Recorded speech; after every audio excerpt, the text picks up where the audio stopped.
ভাই 12/8/2024 দিনটা কিন্তু ইন্ডিয়ার জন্য সত্যিই কিন্তু ব্যাড লাক ছিল। কারণ যেখানে কিন্তু ইন্ডিয়া অস্ট্রেলিয়ার সাথে 10 উইকেটে হারছে এবং ইন্ডিয়ান ওমেন টিমও কিন্তু আপনার অস্ট্রেলিয়ার সাথে আবারও হারছে এবং বাংলাদেশের সাথেও কিন্তু ইন্ডিয়ান আন্ডার 19 টিম হেরে গেছে। মানে একদিনে 3টা হার, একদিনে টানা 3টা হার উপর দিয়েছে ইন্ডিয়ান দর্শকদের ইন্ডিয়ান টিম। মানে ইন্ডিয়ান যে আমি বলছি না, ইন্ডিয়ান যে ফেসবুক পেজ আছে, ইন্ডিয়ার অফিসিয়াল ফেসবুক পেজ, সেখানে তারাই পোস্ট করছে। আর আমি পোস্টগুলো দেখছি, আপনারা সাইডে দেখেন, এই পোস্টগুলোতে দেখানো হচ্ছে যে মানে বিপক্ষ টিমে যে জয় উল্লাস তার দেখানোই হচ্ছে না। মানে তারা নীরবে দাঁড়িয়ে আছে এবং তাদের হারটা স্বীকার করে নিচ্ছে। এটা ভালো, কিন্তু তাদের পোস্টটা একটু ভালো করা উচিত, তাদের হারটাকেও স্বীকার করা উচিত এবং তাদের বিপক্ষ টিমটাকেও আরও সুন্দরভাবে প্রকাশ করা উচিত। মানে যারা হারে এবং হার থেকে শিক্ষা নেয় তারাই কিন্তু পরবর্তীতে ভালো কিছু করে, এটা আমরা দেখেছি। এবং ইন্ডিয়া টিম, আমি মানি যে ইন্ডিয়া টিম খুবই শক্তিশালী একটা টিম, কিন্তু তারা একটু ওভার কনফিডেন্স হয়ে যায় এবং তারা নিজেদেরকে অনেক বেশি হাইপ দিয়ে দেয়, এর জন্য কিন্তু তারা হেরে যায়।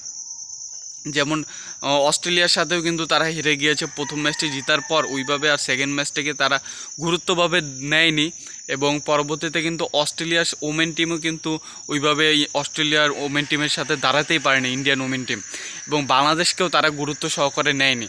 ভাবছে যে বাংলাদেশ একটা কি তারা বড়রা তো খেলতেই পারে না, তার ছোটরা আর কী আর করবে। কিন্তু তারা বুঝতে পারে না যে বাংলাদেশ ও আন্ডার 19 টিম কোন লেভেলে এখন শক্তিশালী। গতবারও কিন্তু আমরা এশিয়া কাপ জিতছিলাম, এইবারও কিন্তু আমরা এশিয়া কাপ জিতছি এবং আমি জানতাম আমরা এশিয়া কাপ জিতবো। যদিও আমার চোখ ছিল আজিজুল হাকিমের উপর এবং বৈভব সূর্যবংশীর উপর। হাকিম একটা লেগ সাইডে শট মারতে গিয়ে আউট হয়ে গিয়েছেন, খারাপ লেগেছে, কারণ হাকিমের কাছ থেকে আমি ভালো কিছু আশা করেছিলাম এবং আমি এইটা ভেবেছিলাম যে বৈভবকে আউট করে দিতে পারলে ইন্ডিয়া আর দাঁড়াতে পারবে না।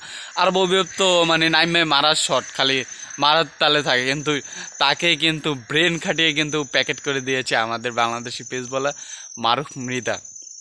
এবং ক্যাপ্টেন্সির কিন্তু হাকিমের কিন্তু খুবই গুরুত্বপূর্ণ একটি রোল ছিল এবং সেই রোলটা কিন্তু তিনি পালন করেছেন এবং তিনি কিন্তু ক্যাপ্টেন হিসেবে কিন্তু সঠিক দায়িত্বটাই পালন করেছেন। এবং ইন্ডিয়াকে আমরা ফাইনালে হারাতে পেরে কিন্তু আমরা খুবই খুশি, কারণ এর আগেও একবার আমরা ইন্ডিয়াকে ফাইনালে হারিয়ে দিয়েছিলাম। এবং আরও একটা কথা বলি, বাংলাদেশ কিন্তু ইন্ডিয়ার সাথে অনেকগুলো ম্যাচই জিততে পারতো, কিন্তু বাংলাদেশ তাদের কি বলবো, তারা বেশি এক্সাইটমেন্ট হয়ে যায় এবং এর জন্য কিন্তু তারা ভালো কিছু করতে পারে না। এর কারণ আপনি যদি দেখেন, আপনাকে যদি আমি এক্সাম্পল দিই, আগে কিন্তু আমরা একবার ইন্ডিয়ার সাথে যখন 3 বলে 2 রান প্রয়োজন ছিল, 3 বলে 2 রান, সেই সময় কিন্তু আমরা ম্যাচটা জিততে পারতাম যদি বাংলাদেশি ব্যাটসম্যান না ক্রিজে কে ছিল মুশফিক মাহমুদুল্লাহ, তারা যদি একটু ব্রেনটা খাটিয়ে যদি তারা একটু সিঙ্গেল নিয়ে ম্যাচটা জিততে পারতো। কিন্তু না, তারা 6 মারবে, তারা 6 মেরে জিতবে।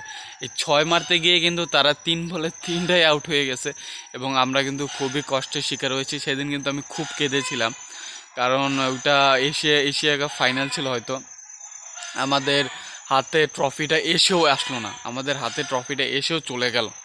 এবং এরপরে আরও একবার হয়েছিল ইন্ডিয়ার সাথে, 1 বলে 6 রান দরকার ছিল, সেইখানে ব্যাটিংয়ে ছিল দীনেশ কার্তিক। 1 বলে 6 রান দরকার ছিল, সেই দীনেশ কার্তিক 1 বলে একটা 6 মেরে সেই জয়টা ছিনিয়ে নিয়েছে আমাদের কাছ থেকে। নাহলে ওই 2টা ম্যাচ কিন্তু আমরা ইন্ডিয়ার সাথে জিতে যাই। তো ব্যাড লাক আমরা পারিনি, ইন্ডিয়ান আমাদের কাছ থেকে জয়টা ছিনিয়ে নিয়েছে। তো এই বিষয়ে আর কি আর বলবো, বাংলাদেশ অনেক সময় এইভাবে আপসেট করে বাংলাদেশি ফ্যানদের। এবং গতকাল কিন্তু ওয়েস্ট ইন্ডিজের সাথেও তারা জিততে পারেনি, ওয়েস্ট ইন্ডিজের সাথেও কিন্তু তারা হেরে গিয়েছে, 295 করেছে যদিও, তবুও কিন্তু ওয়েস্ট ইন্ডিজ ব্যাটসম্যানরা পিঠে একদম তুলাদুরা করে ফেলছে। একজন ওয়েস্ট ইন্ডিজ একজন ব্যাটসম্যান, সে কিন্তু সেঞ্চুরি করছে এবং তাকে কিন্তু আপনার গুজরাট টিম কিন্তু তাকে নিয়েছে। আর তিনি আগে ছিলেন হয়তো বা কলকাতায়, এখন গুজরাট নিয়েছে, নয়তোবা তিনি এখন কলকাতায় আছে। এই 2টা টিমের ভিতর থেকে তিনি আছেন, সে কিন্তু সেঞ্চুরি করে দেখিয়ে দিয়েছেন তিনিও কতটা মারকুটে একজন ব্যাটসম্যান। তার কিছু বলার নেই, খুশি, যদিও আজকে আমার মনটা একটু খারাপ, কারণ একটা পার্সোনাল প্রবলেম হয়েছে, তবুও খুশি কারণ বাংলাদেশ তো জিতেছে। এটাই তো একজন বাংলাদেশি ফ্যানদের কাছ থেকে দিন শেষে এইটাই আশা থাকে।